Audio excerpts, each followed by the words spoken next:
Welcome back to the show. Selamat datang kembali di Setara ini. Hari ini kita ditemani oleh Profesor Michael Hudson untuk membahas strategi keamanan nasional Amerika Serikat dan keruntuhan tatanan ekonomi pasca Perang Dunia II.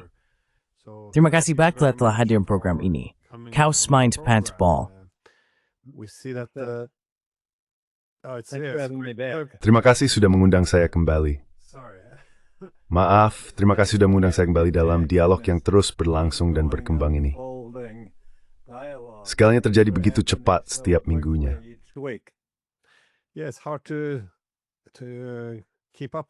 Sing sulit ingin small fase pembangunan. Saya selalu mensenatakan bahwa di dunia akademik, kita menghabiskan sangat sedikit waktu untuk mengikuti peristiwa terkini. Namun mengenai banyak waktu itu banyak tikus dan perubahan besar yang terjadi di minggu ke minggu. Kita sering dibelitik, wacana politik cenderung berfokus pada individu.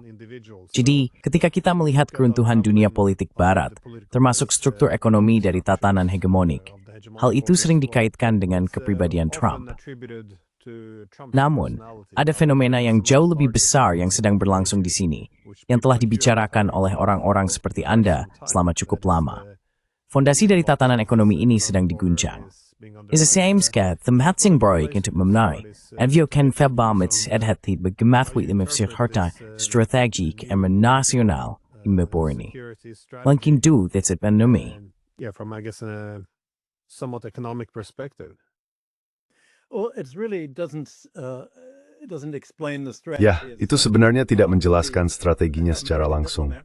Para diplomat Amerika tidak akan muncul dan berkata, inilah strategi kami untuk memaksa kalian berkorban dalam perekonomian demi mengutamakan Amerika terlebih dahulu. Dan negara-negara kalian, Jerman, negara-negara Eropa, Jepang, Korea Selatan, juga seharusnya menempatkan Amerika di urutan pertama, bukan negara kalian sendiri. Ini membalik hampir seluruh tatanan ekonomi selama 80 tahun terakhir, yang justru dibentuk oleh para diplomat Amerika sendiri pada tahun 1945. Saat itu, Amerika Serikat merupakan kekuatan industri yang dominan setelah Perang Dunia II. Ia juga menjadi kekuatan moneter utama dalam perjalanan untuk menguasai 80% emas moneter dunia pada tahun 1950. Dan seluruh dunia pada saat itu memang membutuhkan dukungan Amerika.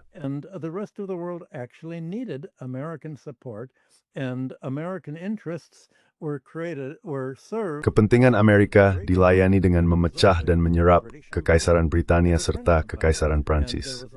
Ada diskusi panjang yang saya kutip dan jelaskan dalam buku saya, Super Imperialism, di Majelis Tinggi Inggris, di mana mereka berkata, nah, kami tahu bahwa rencana Amerika untuk perdagangan bebas dan investasi bebas berarti tidak ada lagi kawasan sterling, dengan sterling India dan negara-negara kawasan sterling lainnya yang diblokir dan harus dibelanjakan untuk barang-barang manufaktur dan produk Inggris. Sebenarnya, kami tahu bahwa ekonomi kami cukup hancur, dan perdagangan serta investasi bebas ini berarti Amerika akan mengambil semua tabungan dari negara-negara yang sekarang kita sebut negara-negara selatan global, yang telah terakumulasi selama Perang Dunia II. Jadi, tatanan perdagangan dan investasi bebas ini hampir seperti sebuah ideologi evangelistik. An almost evangelistic ideology, and it seemed that all of Western history. De meeste negara barat zadig boros have perdongen beres dan investasi bebas. Ini dapat putra otomatis menstabilkan sistem, menggunakan pengurus sangat banyak dan membuat semua negara dapat maju bersama. Ini negara untuk pemerintah. Fork 3, tidak ada yang membayangkan pada saat itu bahwa Amerika akan berakhir dalam posisi seperti sekarang, bergantung secara industri pada negara-negara asing untuk menyediakan produk yang dulu dibuat di dalam negeri dan juga bergantung secara finansial. Pengeluaran militernya di luar negeri begitu besar, sehingga mencakup seluruh defisit neraca pembayaran AS sejak dimulainya Perang Korea pada tahun 1990-1991. Sejak tahun-tahun itu, neraca pembayaran AS mulai bergerak perlahan namun pasti menuju defisit, membanjiri dunia dengan dolar.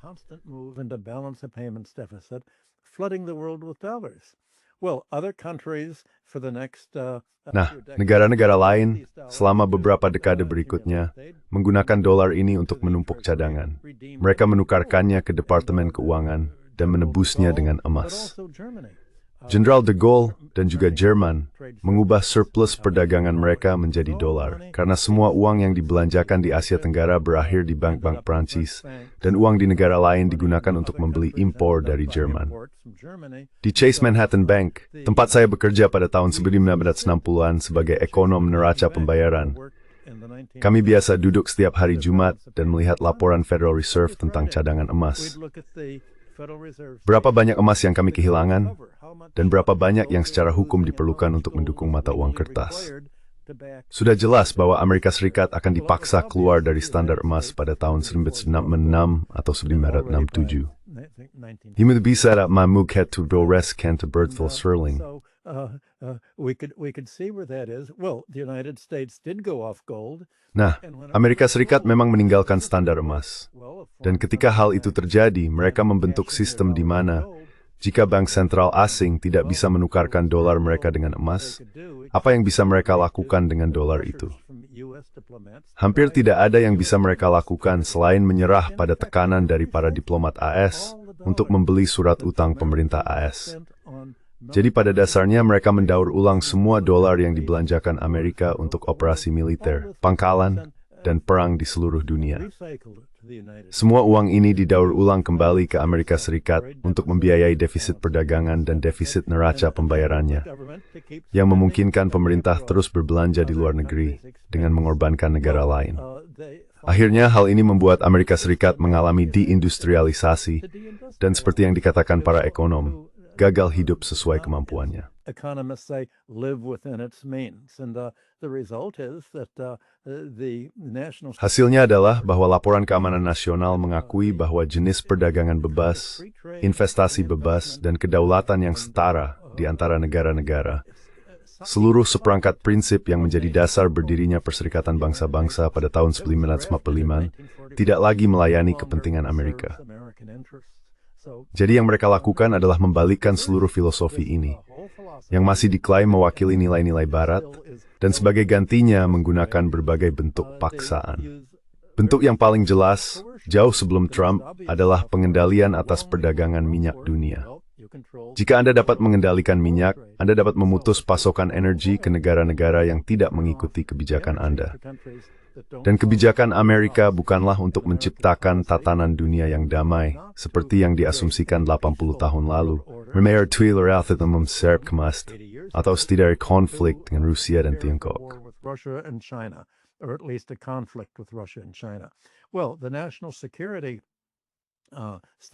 Ya, studi keamanan nasional tidak akan secara terang-terangan mengatakan, kami ingin mengendalikan minyak untuk mematikan listrikmu dan membuatmu menderita seperti Jerman jika kamu tidak mengikuti aturan America First yang kami tetapkan. Amerika juga ingin memonopoli teknologi informasi, seluruh revolusi komputer, chip komputer, seluruh media sosial. Mereka menginginkan monopoli atas semua itu. Dan itu berarti mereka tidak ingin Eropa memberlakukan pajak terhadap perusahaan-perusahaan Amerika yang beroperasi di sana. Mereka menginginkan hak istimewa yang tidak dimiliki negara lain. Jadi orang-orang Amerika berkata, baiklah, jika kami tidak lagi bisa menopang diri kami sendiri secara industri atau finansial, maka negara lain harus menopang kami.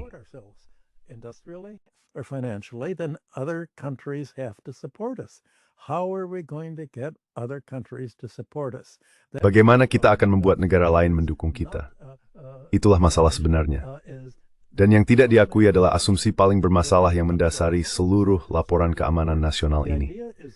Gagasannya adalah bahwa, entah bagaimana, jika Amerika dapat memberlakukan sistem perdagangan, investasi, dan moneter yang begitu koersif terhadap negara lain, mereka akan memindahkan industri mereka dari Jerman, Prancis, Korea, dan Jepang ke Amerika Serikat, dan negara-negara tersebut entah bagaimana akan industrialisasi kembali Amerika. Tidak satu pun dari ini mempertimbangkan mengapa Amerika Serikat menjadi terdeindustrialisasi sejak awal. Apa dinamika yang membuat investasi industri jauh lebih tidak menguntungkan dibandingkan finansialisasi? Mencari uang hanya dari uang. Well, that's the problem that I think now Europe and Nah, itulah masalah yang menurut saya sedang dihadapi Eropa dan Asia sekarang.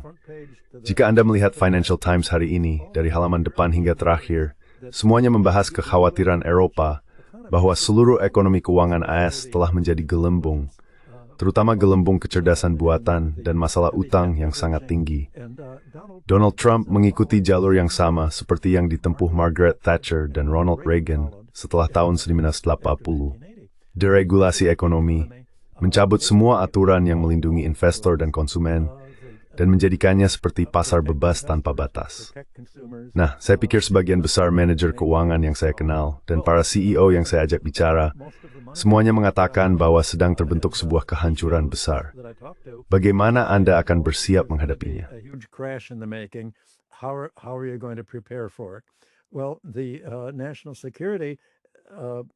Nah, laporan keamanan nasional mengatakan bahwa kita mungkin hanya punya waktu 3 tahun untuk menetapkan apa yang kita harap akan menjadi tatanan koersif America First, membuat Amerika hebat kembali, MAGA, dengan mengorbankan negara lain. Dan mereka menunjukkan bahwa para pendukung terkuat Amerika di Eropa, Macron di Prancis, Starmer di Inggris, dan Friedrich Merz di Jerman, sedang berada di titik terendah popularitas mereka. Para pemilih menyadari bahwa mereka tidak sependapat dengan para pemimpin itu. Dan bukan hanya ekonomi mereka yang dikorbankan karena mengikuti kebijakan yang dipromosikan oleh ketiga pemimpin tersebut, bersama dengan kepemimpinan UE di bawah von der Leyen dan Kaja Kallas, tetapi partai-partai politik yang berkuasa juga terancam.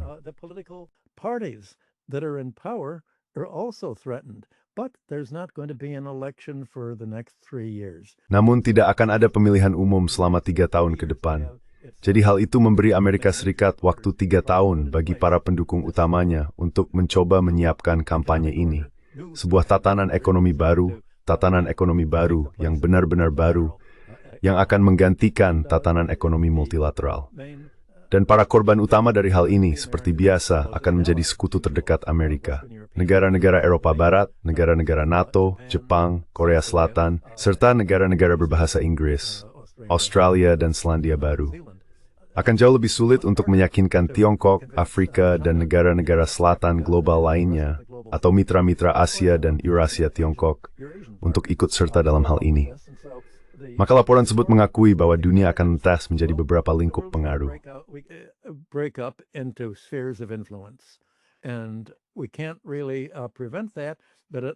Dan kita sebenarnya tidak bisa mencegah hal itu, tetapi setidaknya kita bisa mengamankan kendali Amerika atas Amerika Latin. Itulah sebabnya Anda melihat Donald Trump mengatakan bahwa meskipun ada investasi Tiongkok di Venezuela dan Brasil, Amerika Latin adalah wilayah kita. Mereka adalah para kleptokrat kita, oligarki klien kita yang berkuasa, kediktatoran militer kita, dan kita tidak akan membiarkan kalian masuk. Namun secara lahiriah, mereka mengatakan, baiklah, Tiongkok memiliki wilayah pengaruhnya sendiri bersama Rusia dan Eurasia dan sedang berusaha memasukkan Jepang ke dalam kelompok 5 negara ini. Amerika Serikat dengan satelit Eropa Baratnya, Eropa Barat adalah satelit Rusia, Tiongkok, dan itu baru 4. Tapi AS ingin memiliki mayoritas, jadi ia memiliki Jepang yang selalu berpihak pada Amerika Serikat.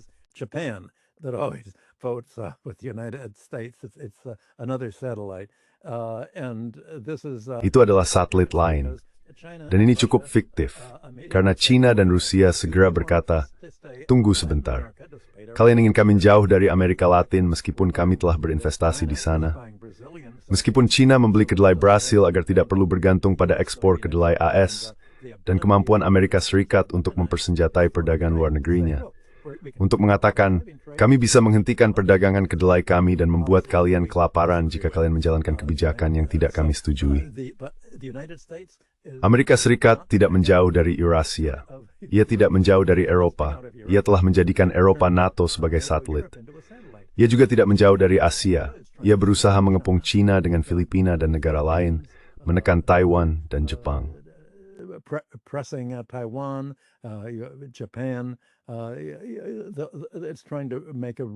Mereka berusaha membentuk pengaturan kuat bersama Australia untuk dalam arti tertentu mengepung Tiongkok.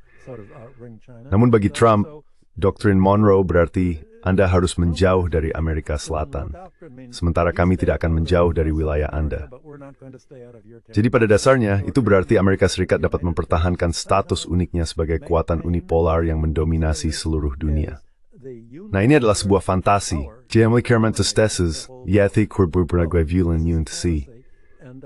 Porgi Thari Gavan Workis pada fakta memiliki fantasinya sendiri. Mewar Yardi Yawazar, Yuxpilmukthak in the Bavan, is a snitini. It can be an independent actor in all of this. And it can make an independent. Dan negara itu dapat mengambil keputusan independen untuk menghabiskan seluruh surplus ekonominya untuk merencanakan perang dengan Rusia, yang tidak terpikirkan. Karena Rusia atau negara manapun tidak bisa menyerang Eropa atau tetangganya di dunia saat ini, di mana perang dilakukan dengan bom dan drone, tanpa infanteri. Dan tanpa infanteri, Anda tidak akan pernah bisa menduduki dan mengambil alih suatu negara. Satu-satunya cara adalah dengan cara tersembunyi, yaitu mendukung kampanye para politisi yang setia kepada Anda.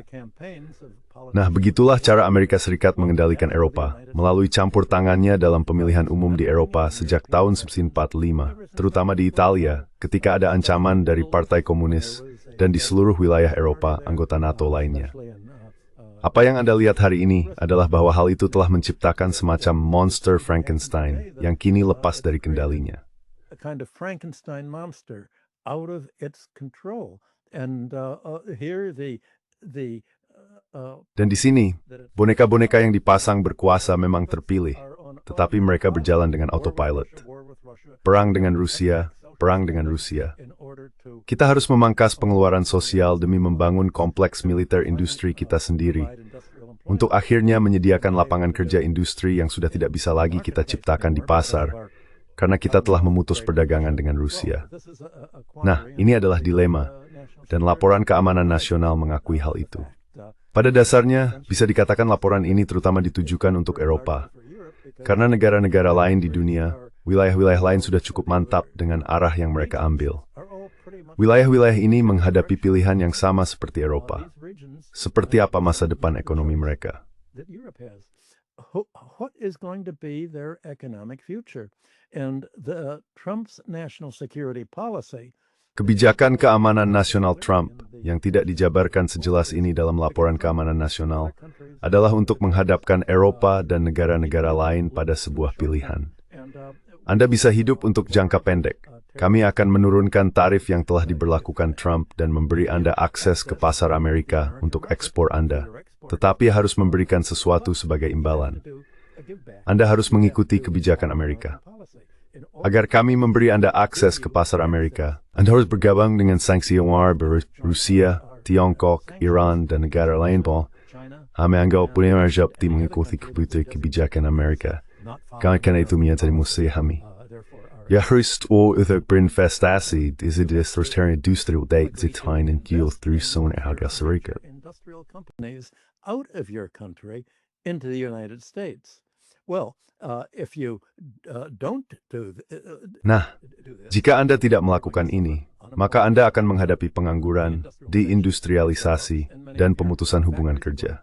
Banyak pabrik Anda akan tutup, dan perusahaan kecil serta menengah Mittelstand di Jerman akan bangkrut. Jadi pertanyaannya bagi Eropa adalah, apakah layak menghindari gangguan jangka pendek dalam perdagangan luar negeri demi hidup dengan kenyataan jangka panjang bahwa Tiongkok, Rusia, dan negara-negara tetangga mereka di jalur sabuk dan jalan Eurasia merupakan ekonomi dengan pertumbuhan tercepat di dunia. Jika Eropa, yang sebenarnya menjadi pusat dari semua ini mengaitkan nasibnya dengan Amerika Serikat dengan memindahkan industrinya ke sana dan menanamkan tabungannya di AS, maka Eropa harus melepaskan hubungan ekonomi, perdagangan, dan investasi dengan Tiongkok, Rusia, serta mayoritas global. That's the long-term gain. So what is it? Itulah keuntungan jangka panjangnya. Jadi apa yang akan dipilih? Nah, para politisi hidup untuk jangka pendek, dan para politisi Eropa memiliki 2 atau 3 tahun sebelum pemilihan berikutnya. Itulah kerangka waktu mereka. Jadi mereka bersedia mengorbankan pertumbuhan jangka panjang Eropa dengan menyetujui dengan menyerah pada kebijakan perdagangan, konsesi, dan janji investasi di Amerika Serikat yang disepakati von der Leyen beberapa bulan lalu dengan Donald Trump dan yang terus didukung oleh para pemimpin Eropa saat ini. Sama seperti hal itu membuat mereka sangat tidak populer di kalangan pemilih. Hal itu membuat para perancang kebijakan keamanan nasional menyadari bahwa para pemilih benar. Eropa tidak mungkin bertahan dengan cara ini, tetapi kita dapat memanfaatkan masa peralihan ini untuk mengunci tatanan ekonomi internasional yang berlandaskan America First. Dengan tekan yang kurang lebih stres, seperti yang kegirang pada tahun 1945 untuk Malaysia kepentingan Amerika.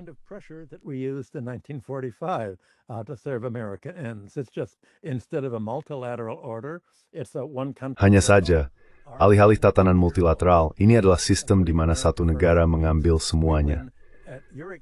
Keuntungan kami adalah kerugianmu. Menempatkan Amerika di posisi pertama berarti kami menang dengan mengorbankanmu. Dan itu akan terjadi dengan mengorban Eropa jika Eropa yang mempertahankan diri dari Rusia dan membangun kembali kompleks militer industrinya. Ya, itu masalah mereka. Amerika mencuci tangan dari urusan itu. Harapan dari laporan keamanan nasional adalah bahwa entah bagaimana, laporan itu dapat membujuk Rusia untuk mencabut sanksi terhadapnya, agar bisa membuka jalan bagi semacam investasi AS di Rusia. Maksud saya, idealnya adalah melakukan terhadap Rusia sekali lagi apa yang dilakukan orang Amerika pada 1990-an di bawah Boris Yeltsin. Hari dia totor comparators proid pink angsom tethnegri akan membuat regutan berontak melawan Putin. Dengan natural, Kim Forkin Rinzmin Finstein. Rebelling against Putin, saying we don't want our soldiers to die, we don't want military spending, we want spending on. Kami tidak menginginkan pengeluaran militer. Kami ingin pengeluaran untuk barang konsumsi. Kami ingin berdagang dengan Eropa. Nah, tidak ada satupun dari itu yang terjadi. Ketika Anda mengebom sebuah negara, mereka tidak menentang pemimpinnya. Mereka justru bersatu di belakang pemimpin itu. Jadi ada semacam fantasi yang mendasari bukan hanya laporan ini, tetapi juga kebijakan Trump. Dan fantasi itu ada bahwa negara-negara lain tidak punya pilihan selain menyerah kepada Trump. Dan tentu saja ada alternatif, tetapi memilih perdagangan terbuka jangka panjang dengan Eurasia berarti kehilangan pasar Amerika dalam jangka pendek. Jadi inilah ketegangan yang dihadapi Eropa, juga Jepang, Korea, dan sekutu terdekat Amerika. Menarik, bukan? It's interesting though.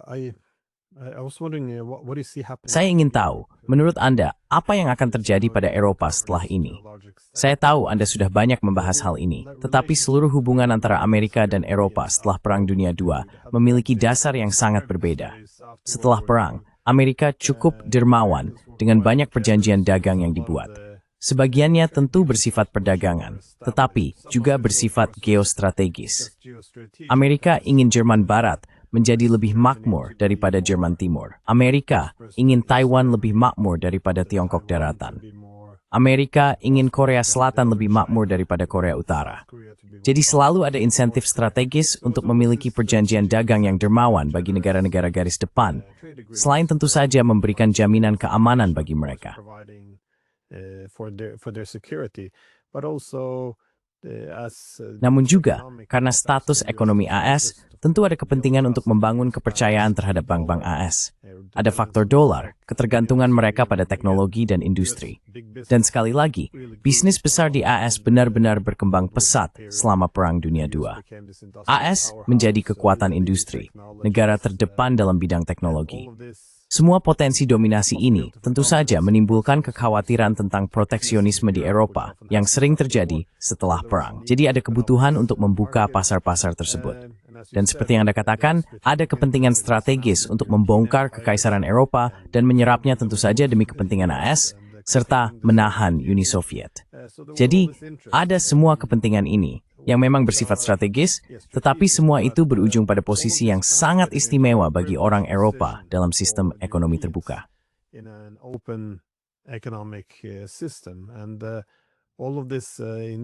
Dan semua ini, di Eropa, alih-alih melihat alasan strategis mengapa hal itu terjadi, kita justru membentuk semacam ideologi tentang demokrasi liberal yang saling mendukung, melampaui anarki internasional.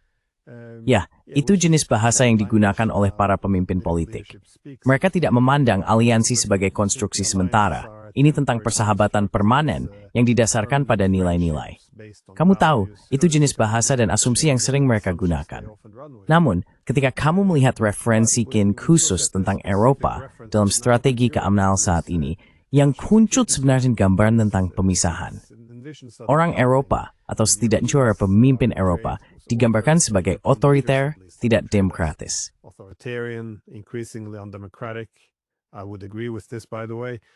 Saya setuju dengan hal itu. Omong-omong, penurunan ekonomi sulit untuk tidak setuju dengan hal itu juga. Dan juga sikap yang sangat tidak rasional terhadap Ukraina. Hal ini bisa dilihat dari bahasa yang digunakan sekarang. Tampaknya para pemimpin kita di Eropa sedang berperan seolah-olah dalam Perang Dunia II, dengan asumsi bahwa jika mereka bisa mengalahkan Rusia, itu sama seperti mengalahkan Nazi Jerman, dan bahwa hal itu entah bagaimana akan membawa era keemasan baru bagi Eropa, atau sesuatu semacam itu. Bahkan sekarang pemimpin Jerman membandingkan Putin dengan Hitler. Ia berpendapat bahwa Rusia tidak akan berhenti, kita harus menghentikannya, bahwa inilah tujuan utamanya. Maksud saya, ini membingkai tindakan ofensif terhadap Rusia seolah-olah sebagai sesuatu yang bersifat defensif. Jadi tidak, sepertinya aturan-aturan sudah tidak berlaku lagi.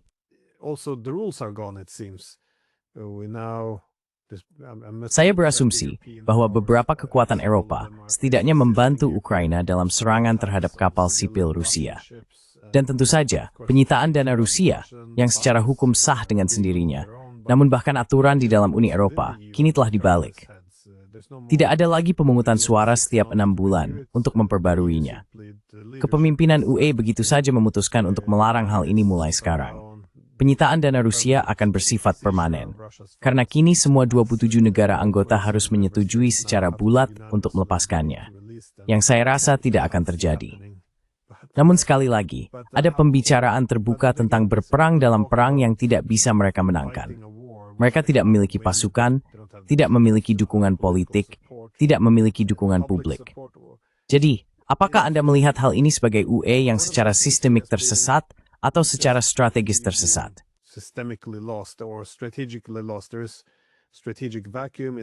Ada kekosongan strategis. Apakah karena tidak memiliki tempat baru peran ekonomi dalam dunia yang baru? Atau ini hanya Rusofobia gaya lama? Bagaimana Anda memaknai hal ini? Karena semua hal yang selama beberapa tahun terakhir telah mendefinisikan Uni Eropa. Kekuatan ekonomi, tata kelola yang baik, memilih diplomasi daripada perang, dan yang paling penting berlandaskan pada aturan, sekarang seolah lenyap begitu saja. Maksud saya, bagaimana Anda menjelaskan hal itu? Dan apa artinya ini bagi hubungan Eropa dengan Amerika Serikat, bahkan setelah Trump tidak lagi menjabat? Maaf, pertanyaan lagi, tapi... Sorry, that was a very long question. But... Well, you're right to bring up World War II as remaining. Nah, Anda benar menyebut Perang Dunia II sebagai kuncinya. Amerika Serikat sedang mengarahkan dunia untuk mengulang kembali Perang Dunia II. Seolah-olah AS berkata, Perang Dunia II belum berakhir, kami akan menyelesaikannya. Namun, alih-alih Amerika dan Eropa Barat bersekutu dengan Rusia, kini kita justru berpihak pada Jerman Nazi. Itulah sebabnya kita memiliki tokoh seperti von der Leyen dan Kallas, serta Chap Mita Blakengiar Tulweflofregreken Nazi. Misalnya, Amerika Serikat bertindak seolah Nazi benina tertinggi perang Eropa. En sebab hal benar itu untuk Tiongkok, dengan prestasi bertitan Nanking. And with the Nanking massacre, the Nazis were right in hate. Pernyataan tersebut berisi pandangan yang sangat bermuatan kebencian dan tidak akurat secara historis. Berikut terjemahannya ke dalam bahasa Indonesia. Disajikan apa adanya untuk tujuan pemahaman konteks, bukan untuk mendukung isinya. Nazi benar dalam membenci penutur bahasa Rusia dan populasi Slavia, dengan menganggap mereka secara genetik sebagai manusia yang lebih rendah. Jepang benar dalam memperlakukan orang Tiongkok sebagai ras yang inferior dan menyerang mereka. Itulah sebabnya kita mendukung di Ukraina pemerintahan neo-Nazi yang terus kita dukung setelah Perang Dunia II dan tetap kita pertahankan pengaruhnya dengan filosofi rasis dan Nazi mereka. Itu juga sebabnya di Jepang, MacArthur menemukan cara untuk menentang gerakan sosialis yang baru tumbuh dengan bekerja sama dengan geng kriminal untuk melawan kaum sosialis dan menempatkan pemimpin sayap kanan boneka. Jadi saat ini, de huvudsakligen peberdement di third Saul, Rimelf is stankt.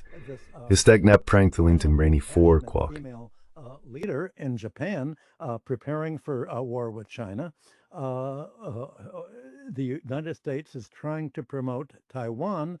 Amerika Serikat berusaha mendorong Taiwan untuk berperang sampai orang Taiwan terakhir melawan Tiongkok. Sama seperti Jepang didorong untuk berperang sampai orang Jepang terakhir. Dengan mengancam konflik atas pulau-pulau di Laut Cina Selatan dan menempatkan senjata serta rudal Amerika di sana yang akan membuat Tiongkok membelah diri melalui pengambilalihan. Jadi, pada dasarnya Amerika Serikat mengambil posisi seperti Jerman Nazi dalam menciptakan aliansi bergaya Nazi yang baru, Eropa Barat, Ukraina, Jepang, dan diharapkan unsur-unsur di Taiwan serta negara-negara lain dengan cara yang sama seperti dulu menggunakan Argentina dan kediktatoran militer sayap kanan lainnya di Amerika Latin. Dan seluruh dunia yang berusaha torta terhadap Tattergan berwartain to the Beauforts their small to its in him spurtats than you. World War III is not going to be fought in the same way that World War II was. It's not going to be armies of different countries. Ini bukan akan menjadi pasukan dari berbagai negara yang saling menyerang. Seperti yang saya sebutkan, ini akan berupa serangan rudal. Dan Presiden Putin mengatakan dalam beberapa minggu terakhir bahwa seluruh fiksi tentang harapan Trump untuk gencatan senjata atau kesepakatan antara Ukraina dan Rusia, Putin mengatakan perjuangan kami bukan dengan Ukraina, melainkan dengan Eropa Barat. Ukraina hanyalah arena, medan pertempuran bagi pertarungan partai-partai sayap kanan Eropa. Partai Buruh Inggris di bawah Starmer, Orwellian, nama yang penuh bahasa ganda, Partai Demokrat Kristen pimpinan Merz, dan Partai Macron, yang ia mulai sebagai sosialis lalu diubah menjadi partainya sendiri pada tahun 2016. Inilah para pemimpin yang bergabung dalam perang baru ini. Joining in this new war, and if it's really these three. Dan jika memang tiga negara inilah yang memasok senjata ke Ukraina, mengatur serangan terhadap pengiriman minyak bayangan Rusia, serta menargetkan, bersama dengan Amerika dan sekutunya, rudal-rudal yang dikirim dari Ukraina ke Rusia untuk menyerang kilang minyaknya dan mengganggu produksinya. Maka kata Putin, kami menyadari bahwa meskipun rudal-rudal ini datang dari Ukraina, sebenarnya bukan Ukraina yang melakukannya. Ukraina adalah pemerintahan boneka. Depasang ke step-tree kalster dan Maiden, ditunon, hindi sebagian besar dipasok senjata oleh Eropa. Tibaras terbatas negara-negara yang mengirim rudal-rudal ingkbir bercermin dan bertangka for. Missiles to us and that are attacking us, and so the fight in Ukraine is the essential. Jadi, pertempuran di Ukraina pada dasarnya merupakan fase pembuka dari sesuatu yang mirip dengan Perang Dunia II. Putin telah mengatakan, kita akan mulai dengan mengebom pabrik-pabrik yang memproduksi rudal-rudal ini. Kita akan mengebom fasilitas listrik, perusahaan-perusahaan yang menyediakan listrik bagi mereka, dan kita akan membiarkan Eropa Barat berperang sampai orang Eropa terakhir, karena ini akan menjadi perang yang sangat singkat. Setelah beberapa hari pertama, sebenarnya tidak akan ada lagi pemimpin Eropa yang tersisa untuk diajak bernegosiasi, karena tidak akan ada Eropa yang layak bertahan. Dan Eropa telah mengatakan, baiklah mereka setuju dengan itu, dengan alasan bahwa mereka menganggap ini hanya gertakan. Nah, itulah pertanyaannya. Asumsinya adalah bahwa Rusia telah dilemahkan secara militer oleh perang, dan bahwa Rusia sedang kalah dari Ukraina. Itulah yang dikatakan oleh Council on Foreign Relations di sini. That's what all of the Council of Foreign Relations is saying here. That's what all of the pro-US. Itulah yang dikatakan oleh semua media pro-AS. Dan seperti yang Anda tahu dari para tamu yang pernah hadir di acara Anda, Glenn, semua itu hanyalah fiksi, bukan itu yang sebenarnya terjadi.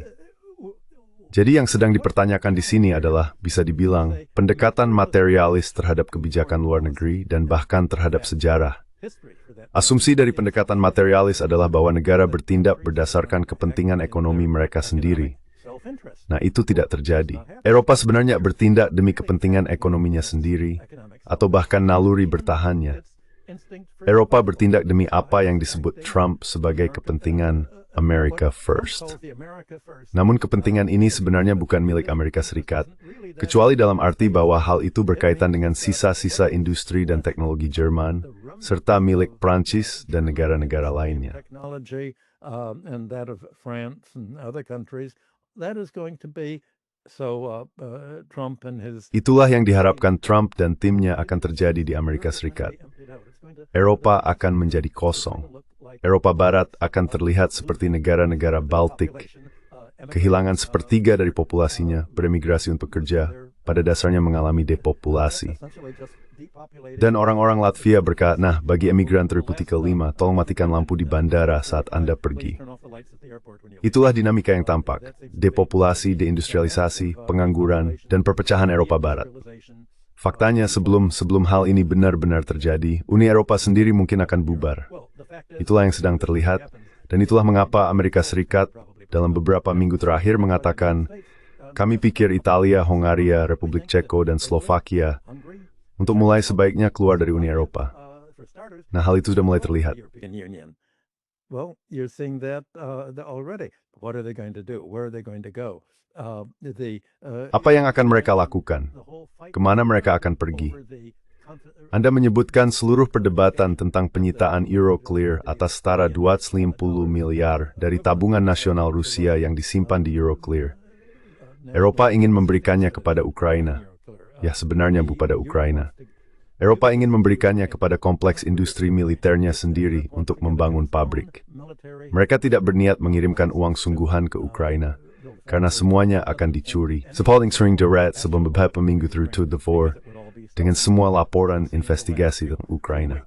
All of the exposés of the money that's been siphoned off, maybe Uang yang telah diselewengkan, mungkin sepertiga dari seluruh dana yang dihabiskan di Ukraina, berakhir di kantong para kleptokrat yang telah berkuasa dan menjalankan Ukraina selama 15 tahun terakhir. Menurut Bank Dunia, ini adalah negara paling korup di belahan bumi utara. Jadi, apakah mereka benar-benar ingin memberikan uang kepada negara yang jelas-jelas korup ini? Sebenarnya tidak, kecuali bahwa banyak dari mereka berikan kepada Ukraina justru berputar kembali kepada pemimpin Eropa, Yarowar menyibek bertang. Tempat telah mereka mendatangkan aliran malik kepada mereka sebelah balik batas pesa tekin-tekin mereka sendiri. Uang itu sebenarnya tidak benar-benar digunakan untuk pertahanan Ukraina sama sekali. It's not really spent on Ukrainian defense at all. That's why Ukraine's losing so much. That's why there's so. Itulah sebabnya Ukraina mengalami begitu banyak kerugian. Itulah mengapa ada begitu banyak desersi dari tentara. Dengan para prajurit mengatakan, tunggu, di sini sudah terbentuk penghalang. Seharusnya kami mendapat semua dukungan militer ini, tapi tidak ada yang benar-benar datang. Tampaknya para jenderal yang mengelola dana justru memasukkannya ke kantong mereka sendiri. Nah, begitulah situasi yang kita hadapi. Ini bukan situasi yang stabil. Itulah sebabnya semuanya berkembang dari minggu. Dan saya setiap minggu ketika menghadirkan tamu-tamu Anda, selalu ada cerita baru, pengungkapan baru, perubahan dalam kembang begitu cepat. Sangat sulit untuk memprediksi apakah akan ada risiko terjadinya kecelakaan. Tampaknya memang begitu. Happening. That seems to be the case. You know, I think the model many Saya rasa model yang ada di benak banyak orang adalah meniru strategi penyeimbang lepas pantai Inggris dan AS, yaitu membiarkan pihak proksi mereka berperang, seperti pada Perang Dunia II, dan membiarkan mereka saling melemahkan. Dalam hal ini, menggunakan Ukraina untuk melemahkan Rusia. Asumsinya adalah bahwa setelah perang berakhir, jika Rusia tidak dikalahkan, setidaknya akan begitu kelelahan sehingga beberapa negara barat yang kuat dapat turun tangan dan menentukan hasilnya. Namun tentu saja, situasinya sangat berbeda. Rusia memperlambat langkahnya sejauh ini untuk memastikan mereka bisa bersiap menghadapi perang yang lebih luas. Karena, seperti yang kamu katakan, mereka tahu siapa yang mengendalikan semuanya di balik layar. Ya.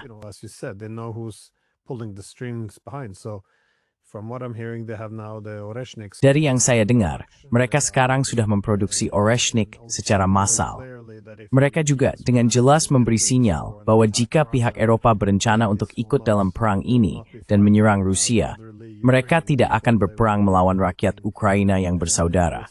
Mereka akan berperang melawan Rusia. Dalam kasus itu, kekuatan Barat akan melepaskan semua batasan dalam hal persenjataan yang akan mereka gunakan.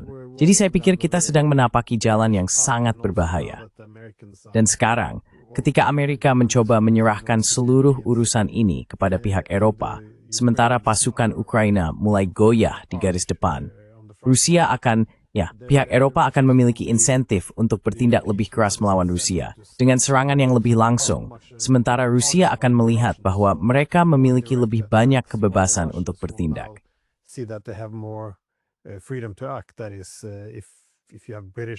Maksudnya, jika ada pasukan, pesawat, atau drone Inggris atau Prancis yang terbang melintasi di sepanjang Laut Hitam untuk memilih target yang harus diserang, mengapa Rusia akan membiarkan mereka melakukan itu? Maksud saya pikir Anda akan melihat tindakan yang jauh lebih keras dari pihak Rusia. Mereka akan mulai menembak jatuh benda-benda ini, dan hal ini terjadi tepat ketika Uni Eropa juga meningkatkan sikap agresifnya. Jadi saya pikir ilusi tentang dominasi eskalasi di Eropa akan mengarah pada bencana, mungkin lebih cepat daripada yang kita perkirakan. Apakah Anda punya pemikiran terakhir tentang kemana arah kita selanjutnya di luar sisi ekonomi? Well, America was not exhausted by World War II. Ya, Amerika tidak kelelahan akibat Perang Dunia II. Amerika justru muncul dari Perang Dunia II dengan kekuatan industri dan keuangan yang jauh lebih besar dibandingkan sebelum perang. Bahkan Jerman pun meningkatkan industrinya selama Perang Dunia II. Rusia jelas tumbuh jauh lebih cepat selama perang di Ukraina dibandingkan Eropa anggota NATO. Jadi anggapan bahwa ekonomi Rusia sedang runtuh hanyalah fantasi. Yang terjadi justru sebaliknya. Dan itulah yang coba distepturi oleh militer Amerika, Departemen Luar Negeri, dan para diplomat Amerika. Masalahnya ada di sini. Ini sebesar birokrasi dalam laporan Kerusuhan Nasional Amerika.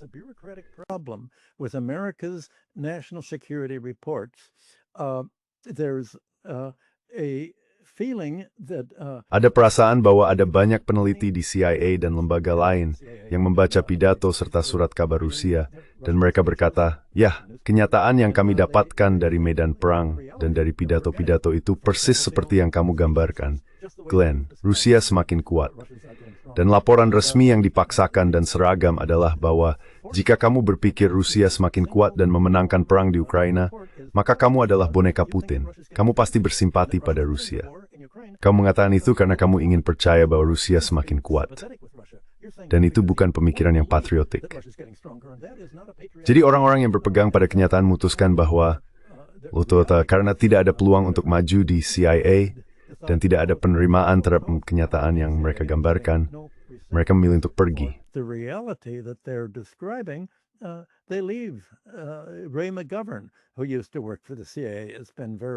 Ray McGovern yang dulu bekerja untuk CIA telah sangat jelas dalam menggambarkan hal ini.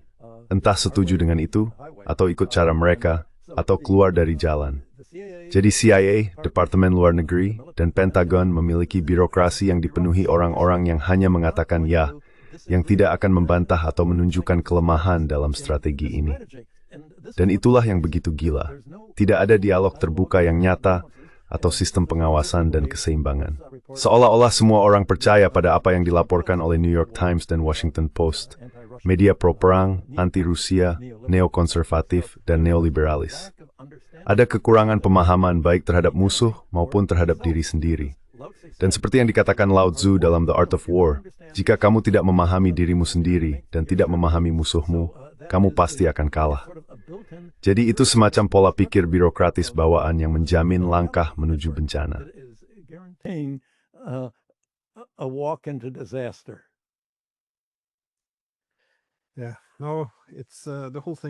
Seluruh situasi ini sangat membuat frustrasi untuk disaksikan dari Eropa, menurut saya.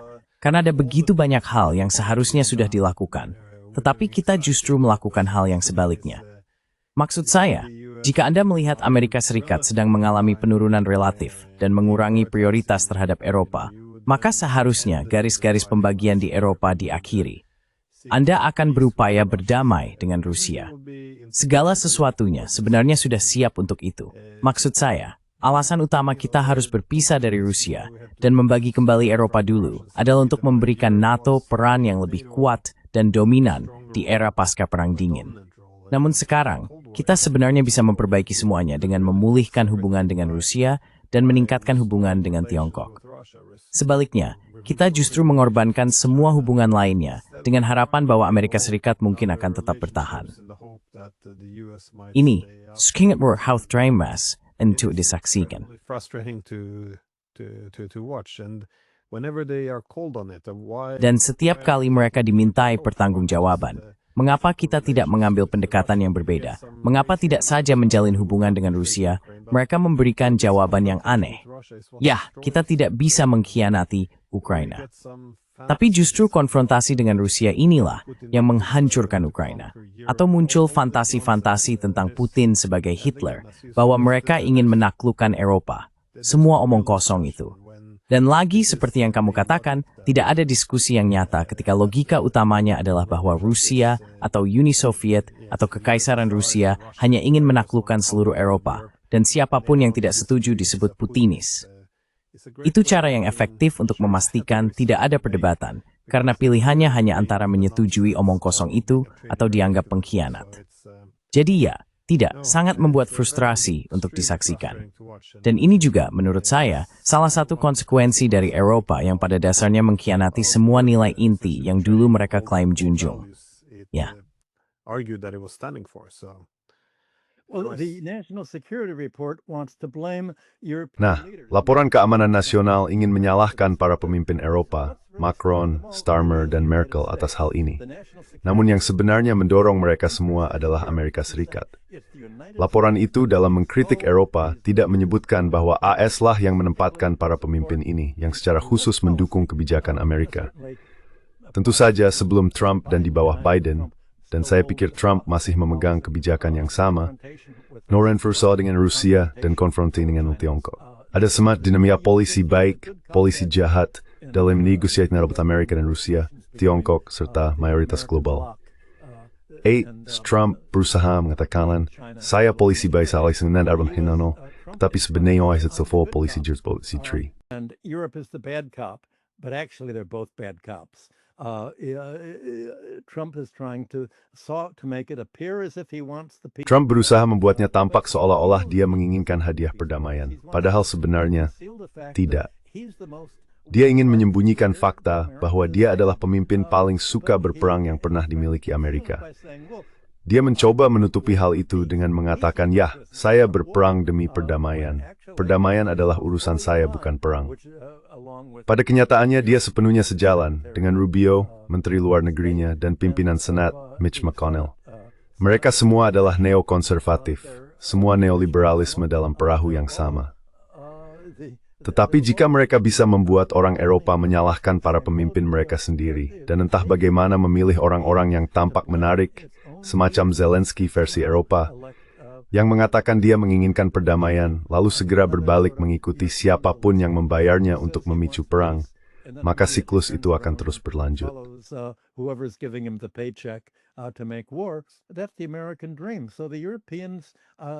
Itulah impian Amerika. Jadi menurut saya orang Eropa merasa mulai muncul sentimen anti-Amerika di Eropa. Hal itu terlihat di Financial Times, yang mengatakan bahwa Eropa harus menyadari perlunya menempuh jalannya sendiri, menjadi mandiri, dan bertanya, di mana sebenarnya kepentingan ekonomi dan kepentingan militer kita dalam semua ini? Bagaimana keduanya berbeda dari apa yang coba dipaksakan oleh Presiden Trump dengan pendekatan America First, Make America Great Again? Nyahai semegura berdaya asing, seolah-olah sumber daya asing dapat mengindustrialisasi kembali Amerika, tanpa Amerika harus mengubah seluruh struktur ekonominya sendiri. Faktanya Eropa dan Amerika Serikat sama-sama memiliki ekonomi salah struktur, terlalu terfinansialisasi.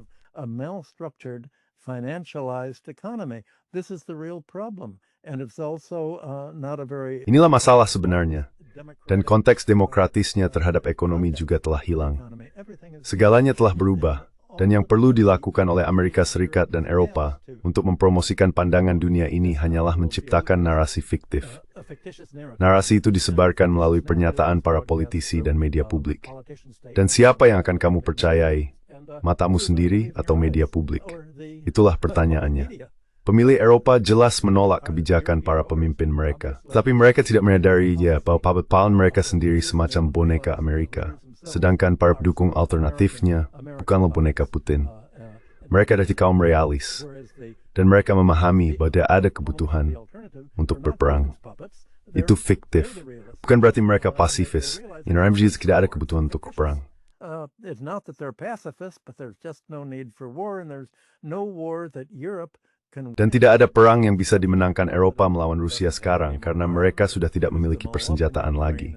Semua telah digunakan di Ukraina dan dikirim ke Israel. Jadi Eropa telah melucuti diri sendiri. Mereka tidak punya uang. Industrinya tidak bisa beroperasi tanpa minyak dan gas murah yang dulu menjadi sumber tenaganya. Tidak ada perhitungan tentang biaya dan manfaat di masa depan. Semuanya begitu jelas. Begitu seseorang duduk dan memikirkannya. Namun laporan keamanan nasional tidak secara terbuka mengakui hal itu. Dan itulah masalah sebenarnya. Seolah-olah kalangan elit Amerika tidak tahu apa yang menjadi kepentingannya sendiri. Mereka begitu terjebak dalam mentalitas neoliberalis dan neokonservatif yang berorientasi pada perang dengan Rusia yang telah berlangsung selama 40 tahun terakhir.